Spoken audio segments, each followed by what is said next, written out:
نبی صلی اللہ علیہ وسلم کی خدمت. یہ میں ٹاپک کمپلیٹ کرتا ہوں, جب چل پڑا ہے نا اتنا ہو گیا تو اس کو مکمل. آپ نے جو بھائی موضوع دیا وہ کہاں گئے بھائی نے پرچی دی تھی, وہ میں اس پہ ضرور بیان, آپ جمعے کے بیان میں آتے ہیں, میں انشاءاللہ اس پہ ضرور, میرے ذہن میں پہلے سے یہ ٹاپک تھا, میں اس پہ ضرور بات کروں گا انشاءاللہ. تو خوب سمجھ لو. دیکھو نبی صلی اللہ علیہ, ابھی صحت کی بات چلی ہے نا, تو اکارڈنگ ٹو اسلام کیا کہتا ہے اس بارے میں, وہ چند چیزیں نوٹ کر لو تو وہ آپ کو زندگی پر فائدہ پہنچائیں گی. نبی صلی اللہ علیہ وسلم نے فرمایا کہ 2 آدمیوں کا کھانا, ایک آدمی کا کھانا 2 کے لیے کافی ہے. طعام الواحد یکفی لاثنین, ایک آدمی کا کھانا 2 کے لیے کافی ہے. یہ صحیح حدیث ہے. جتنے میں 2 آدمی, ایک آدمی سیر ہوتا ہے نا, اس میں اصل میں 2 کے لیے کافی کا کیا مطلب, سیر تو نہیں ہوتے, لیکن جتنی آپ کو انرجی چاہیے, جتنا آپ کو زندہ رہنے کے لیے, ایک مناسب لائف گزارنے کے لیے جتنی خوراک چاہیے, تو جتنا ایک آدمی کھا رہا ہے وہ کتنے کھانا شروع کر دیں, 2 کھانا شروع کر دیں تو وہ کافی ہو جائیں گے. اور ہمارے ہاں جتنا ایک کھاتا ہے, جتنا ایک کو کی خوراک ہے تو وہ 2 کی کھاتا ہے. وہ اس حدیث پہ کیسے عمل کر رہا ہے, الٹا. جتنا ایک میں سیر ہو جاتا ہے نا, حدیث تو کہہ رہے ہیں تم ایک میں جتنا پیٹ بھر جاتا ہے تو آدھے میں اس کا آدھا کر دو.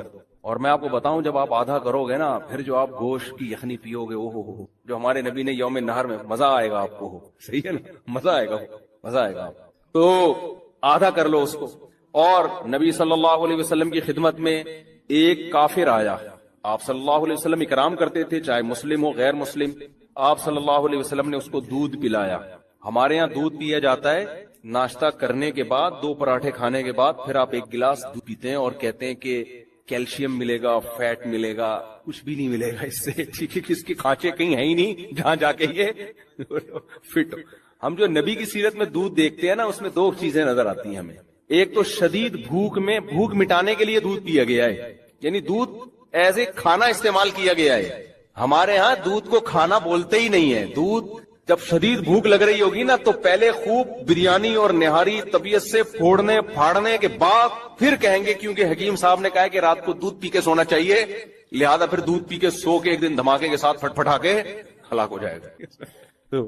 تو ہم نبی کی سیرت میں دیکھتے ہیں, غزوہ احد میں دیکھو نا, سب صحابہ کو شدید بھوک تھی, تو حضرت ابو ہریرہ رضی اللہ تعالیٰ عنہ کو نبی نے حکم دیا, یہ دودھ کا ایک پیالہ آیا ہے نا. شدید بھوک تھی صحابہ کو, 2 3 دن کے سے بھوک لگ رہی تھی, پیٹ پہ پتھر باندھے ہوئے تھے. تو آپ نے کیا فرمایا, حضرت ابو ہریرہ کہتے ہیں کہ ایک ہی پیالہ تھا, تو نبی صلی اللہ علیہ وسلم نے حکم دیا کہ دائیں طرف سے پلانا شروع کرو. تو کہتے ہیں میں نے سوچا کہ میں اتنا مجھے بھوک لگ رہی, میرے حصے میں تو کچھ بھی نہیں آئے گا, اللہ نے برکت اتنی رکھی تو سب نے سیر ہو کے پیا اس کو. حضرت ابو ہریرہ کے برکت دے دی اللہ نے, ایک معجزہ نبی کا ظاہر ہوا. حضرت ابو ہریرہ نے پیا, کہتے ہیں اور پیو, سیر ہو گئے حضرت ابو ہریرہ رضی اللہ تعالیٰ. اس طرح کی اور بہت ساری ہمیں مثالیں ملتی ہیں کہ شدید بھوک میں, بھوک کس سے مٹائی ہے, دودھ سے. پھر دودھ جزو بدن بنتا ہے, اور ایسا ٹھا کر کے جا کے باڈی کو لگتا ہے نا. تو 2 چیزیں نبی نے بھوک میں استعمال کیا, دوسری چیز تازہ دودھ استعمال کیا آپ صلی اللہ علیہ وسلم نے, بوائل دودھ نہیں استعمال کیا, یعنی جہاں تک ہماری معلومات ہے تازہ دودھ. اب میرے یہ کلپ چلایا گیا, کسی نے کہا دیکھو لوگوں کو کچا دودھ پینے کا مشورہ دے رہا ہے جراثیم والا, تو دودھ کچا جب پیو جو فوراً نکالو اور فوراً پی جاؤ. اگر رکھ لیا تو پھر کچے کا نہیں, ہم بھی کہتے ہیں بھائی وہ تو ڈاکٹر لوگ بولتے ہیں اس میں. اور پھر خاص طور پہ جو گوالا تو کچا بھی پلا رہا ہے نا, تو اس میں گوالا بھی تو دے رہے ہیں نا دودھ. تو بھینس جتنا دے رہی ہے اس میں گوالا کا بھی اتنا اپنا خون پسینہ شامل ہے, گوبر کی چھینٹیں اور پتہ نہیں کیا, کہ اس کو تو لازمی اپنی گائے ہو, اپنی بکری ہو, اور تمیز سے تھن دھو کے تمیز سے نکالا ہو, تو وہ کچا ہی بہترین ہے. وہ آپ میرے مشورے پہ پی کے دیکھیں, آپ کو بوائل میں اور کچے میں زمین آسمان کا فرق لگے. آپ ایسے ٹماٹر ہونا شروع ہو جاؤ گے, پیٹ بہت اچھا ہو جاتا ہے, بہت سارے فائدے ہوتے ہیں. تو ہمارے نبی نے ہمیشہ دودھ حلب الشاتا, دودھ نکالا اور دودھ پیا, کچا پیا ہے. تو یہ 2 چیزیں. خیر, تو میں عرض کر رہا تھا کہ کچھ لوگ آئے آپ صلی اللہ علیہ وسلم کی خدمت میں, تو ان میں غیر مسلم بھی تھا, تو آپ نے اس کا اکرام کس سے کیا, بھوک لگ رہی تھی سب کو, تو آپ نے دودھ پلایا.